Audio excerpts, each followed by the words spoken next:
Despite its higher price, the Switch 2 is continuing to break launch records, and now it's even beat a record previously held by the PlayStation 4.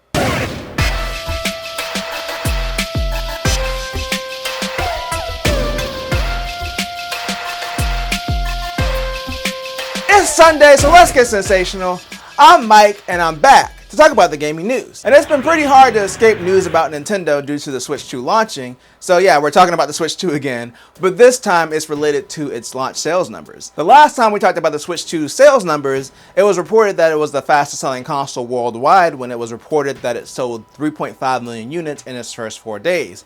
But that was worldwide sales. In the US, however, the PS4 was still the fastest selling console of all time until recently when the Switch 2 finally surpassed its sales record for its launch month. So the PS4 sold 1.1 million units when it launched in November 2013, and it's being reported that the Switch 2 has sold 1.6 million units last month, which of course was the Switch 2's launch month. Now, as the Eurogamer article points out, that doesn't really translate to how well it's going to do long term. We really don't know, especially it being higher priced than the last generation console. It's really going to depend on the games and how enticing they are.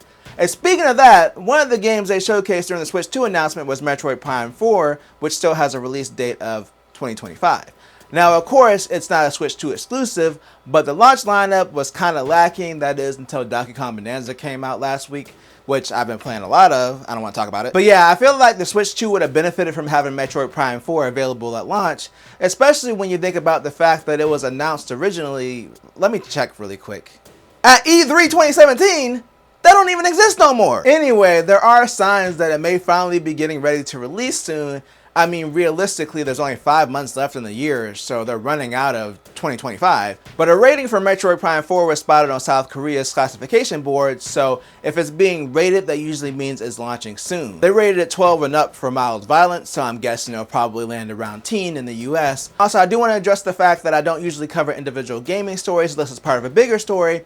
But I have a friend who's been extremely thirsty for Metroid Prime 4 since 2017, so I did cover this for him, even though we realistically know the game's never coming out. But what has continually come out week after week is news about companies doing layoffs, and this week is no different as Supermassive Games has announced that they're cutting some staff. So Supermassive Games has announced that they're cutting 36 jobs, and they delayed one of their upcoming games, Directive 8020, to 2026. Now, the statement they put out is weirdly worded, but they basically said that the environment in the games industry is challenging and ever evolving, so they're beginning a redundancy consultation process and expect to lose up to 36 people. But yeah, the consultation thing is the weird part. It makes it sound like maybe they're having an outside company help them decide on who they're cutting, but it's not exactly clear. There's also no mention on if the employees that are being cut are being offered any benefits or job assistance.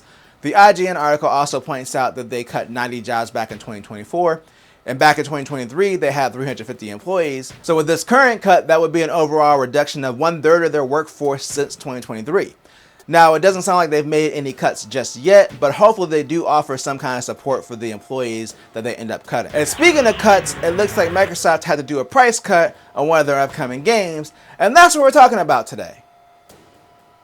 In our final story. So since the Switch 2 launched with an $80 game, it's kind of been up in the air on if any other companies would follow suit. And Microsoft was the second console maker out of the three to announce that they would be charging $80 for some of their future releases, starting with Outer Worlds 2, but now they seem to have changed their mind.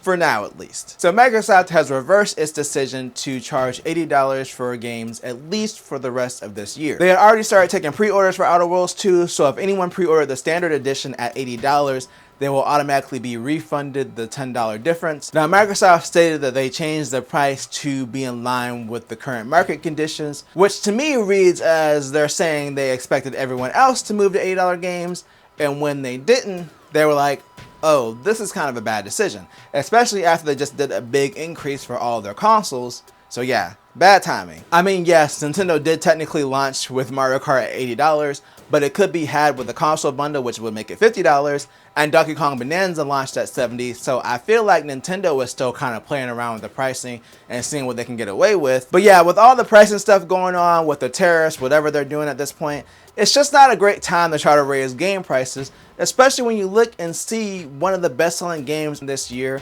launched at $60, and It's an Xbox game. So it's been announced that so far since its PlayStation launch in April, Forza Horizon 5 has been the highest-selling PlayStation game so far of this year, selling 3 million units since its launch. Now, it is a game that originally came out in 2021, but it makes sense because PlayStation doesn't really have an equivalent open-world driving game to the Forza Horizon series, so I can see why it's been so successful.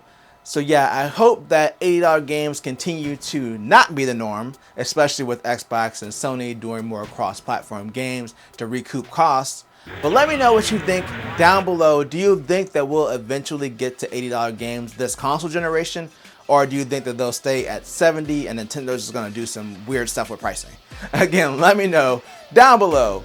And if you enjoyed this video, then make sure to tell a friend, tell a coworker, like, share, and subscribe, and hit that bell notification button thing to be notified when I drop a video or a live stream.